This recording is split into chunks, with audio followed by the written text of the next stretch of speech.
roadways, that being County Road 150 and Frontage Road, you're tucked up back out along this right of way, so you don't have as much granular backfill and pavement repair associated with this route. And also, because of it next to the interstate, I think it minimizes impacts to future development in this area as well, because it's kind of tucked in an area that's can't really be used for a lot of the development area that close to the interstate because of setback requirements. So, some of the disadvantages, obviously, we do have additional engineering costs required, but it would be less than the other option too. The route would have to be cleared archaeologically. I did talk to an archaeological, I can't say that, I'm not even say it, guy that does these surveys, and got a cost from him, and it's not as much as I originally thought it was. It's about $1,900. So it wasn't as, I had thought maybe earlier we'd be closer to the $10,000 range, but it wasn't. So that was good news to hear from that site. And from a time standpoint, this is an ideal time to do these archaeological studies on open fields like this because there's no crops in there, so you don't have any crop damage. So the big disadvantage is probably, we have to work through the conditions of getting this grant of this easement. And my understanding of this was that they grant this easement with the condition that this existing raw water line easement be vacated or abandoned, and within a couple years after the new raw water lines installed.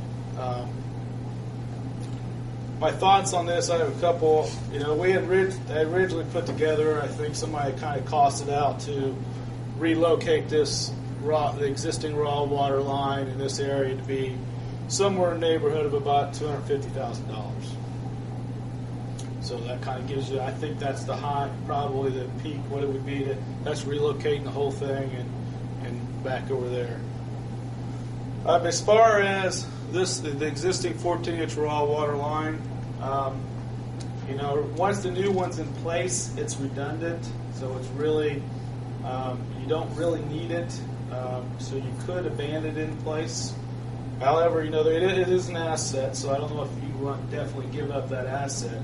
I mean, a couple of the ideas that have been kicked around is, one, you could utilize it for if you developed a well. I know the golf course had an existing well as a potential. You could use that, and basically, because it runs all the way back to treatment plants, so you could use a portion of that pipe and run the new well wherever it is out here and this line, and save you the cost of having to run new lines in this area here. And that would probably be a more realistic use for that existing one. The other option was that you could turn around, instead of make this a raw water line, connect it to your finished water treatment plant and pump finished water back out to these undeveloped areas that's been recently annexed into the city, as a potential way of a cost savings for getting water out to that area. So with that in mind, I think that there were probably other options rather than, if, for example, if this well was located, maybe this well is located here or someplace here. You wouldn't have to. You could vacate all this area and a portion here, and you wouldn't have to. So you could. Your replacement cost may be minimal. It would be less than the $250,000. The other option is if it is for development out here, the developer out here could pay to have it relocated, and not be a cost to the city. So, at this point, the developer still hasn't got any firm plans in place. It may be a case down the road he may decide that it doesn't have to be vacated, or only a portion of it. Maybe only this section here has to be vacated, and then we could, you could do something like that. So I don't know that I would let that be a driving force in your decision, but I thought I'd lay out some of my opinions on that. And again, I laid out some of the additional design costs there, as well as the archaeological study. So that's kind of the advantages and disadvantages. I imagine you're going to want me to tell you what I would recommend.